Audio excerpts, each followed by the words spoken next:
వెంట్రుక రాసి city life తో మసి నగరవాసంలో కేశాలకెన్ని కష్టాలో.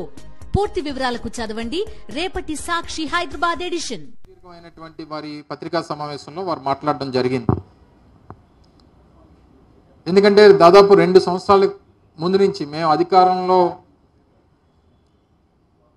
అధికారంలోకి వచ్చిన తర్వాత ఎన్నికలకు వెళ్ళేటువంటి 2 సంవత్సరాలు ముందు నుంచి అంటే 2022 నుంచి అంటే ఎప్పుడైతే కోవిడ్ పరిస్థితులు సద్దుమణిగాయో, థర్డ్ వేవ్ ఆఫ్ కోవిడ్ని మనం జనవరి 2022 ఆఖరి వరకు ఫిబ్రవరి నెల వరకు థర్డ్ వేవ్ ఆఫ్ కోవిడ్ని చూసాం. అప్పటి నుంచి రాష్ట్రం మీద, రాష్ట్ర ప్రభుత్వం మీద, అప్పుడున్నటువంటి మా ప్రభుత్వం మీద, ముఖ్యమంత్రి గారి మీద, ఆ రోజు ముఖ్యమంత్రి గారి మీద ఏ రకంగా దుష్ప్రచారం చేశారో అన్నటువంటిది కూడా మనం చూసాం. ముఖ్యంగా ఆ రోజు జగన్మోహన్ రెడ్డి గారిని, ప్రభుత్వాన్ని, ఈ రాష్ట్రాన్ని శ్రీలంకలా మార్చేశారని, ఈ రాష్ట్రాన్ని జింబాబ్వేలా మార్చేశారని, 10 లక్షల కోట్ల అప్పులు చేశామని, 11 లక్షల కోట్ల అప్పులు చేశామని, 12 లక్షల కోట్ల అప్పులు చేశామని చెప్పి అనేక పర్యాయాలు చెప్పిన అబద్ధమే చెప్పి ఎన్నికల వరకు కూడా దాన్ని సాగదీసుకుంటూ వచ్చారు. చివరిగా వారు ఎన్నికల సమయంలో చేసినటువంటి ప్రచారం ఈ రాష్ట్రంలో వైఎస్ఆర్ కాంగ్రెస్ పార్టీ ప్రభుత్వ హయాంలో దాదాపు 12.5 లక్షల కోట్ల రూపాయలు అప్పులు చేశారని, మొత్తం రాష్ట్రం అంతా దివాలా తీసేసే పరిస్థితి వస్తుందని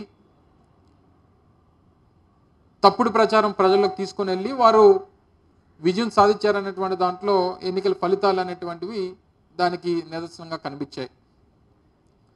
సరే, ఎన్నికలు అయిపోయిన తర్వాత వారు అధికారంలోకి వచ్చిన తర్వాత కొన్ని నిజాలు కొన్ని రోజులు ఏమైనా చెప్పారా అని అంటే అది కూడా లేదు. నాకు తెలిసి వారు అధికారంలోకి వచ్చిన తర్వాత జూలై మాసంలో వారు పెట్టినటువంటి కొన్ని సమీక్ష సమావేశాల్లో ఆ రోజు కూడా 12.5 లక్షల కోట్ల రూపాయలు అని చెప్పినటువంటి ఈ పెద్ద మనిషి వారి తాలూకా ఒక రివ్యూ మీటింగ్లో వారు చెప్పింది ఏంటంటే మొత్తం అప్పులు 14 లక్షల కోట్లు అని చెప్పారు. మొత్తం అప్పులు దాదాపు 14 లక్షల కోట్ల రూపాయలు ఉన్నట్టుగా అంచనా వేస్తున్నామని చెప్పి ముఖ్యమంత్రిగా బాధ్యతలు తీసుకున్న తర్వాత అధికారిక సమావేశంలో కూర్చొని చెప్పినటువంటి మాటలు ఇవి. సహజంగా ఒక రాష్ట్రానికి సంబంధించినటువంటి అప్పులు ఎంతున్నాయి, అది రాష్ట్ర ప్రభుత్వం తీసుకున్నటువంటి అప్పులు కానీ, లేదా రాష్ట్ర ప్రభుత్వం పరిధిలో ఉన్నటువంటి కార్పొరేషన్లు తీసుకున్నటువంటి అప్పులు, గ్యారంటీగా ఉన్నటువంటి అప్పులు కానీ, ఇవన్నీ కూడా ఎప్పుడైతే బడ్జెట్ ప్రవేశపెడతామో బడ్జెట్ ప్రవేశపెట్టేటువంటి క్రమంలో దీన్ని ఆ బడ్జెట్ స్పీచెస్లో కానీ, లేదా బడ్జెట్లో ఇచ్చేటువంటి ఎలకేషన్ సంబంధించినటువంటి ఆ పుస్తకాల్లో కానీ కంపల్సరీగా ప్రతి సంవత్సరం దాన్ని మెన్షన్ చేయాల్సినటువంటి అవసరం ఉంది. మరి ఈ 14 లక్షల కోట్ల రూపాయలు అని చెప్పి ప్రచారం చేసినటువంటి ఇప్పుడున్నటువంటి ప్రభుత్వం తీరా నిన్న బడ్జెట్ ప్రసంగం చూసిన తర్వాత, బడ్జెట్ బుక్ చూసిన తర్వాత అందులో ఎంత అప్పు ఉందని చెప్పారనంటే 6,40,000 కోట్ల రూపాయలు. ఎక్కడ 14 లక్షల కోట్లు, ఎక్కడ 6,40,000 కోట్లు?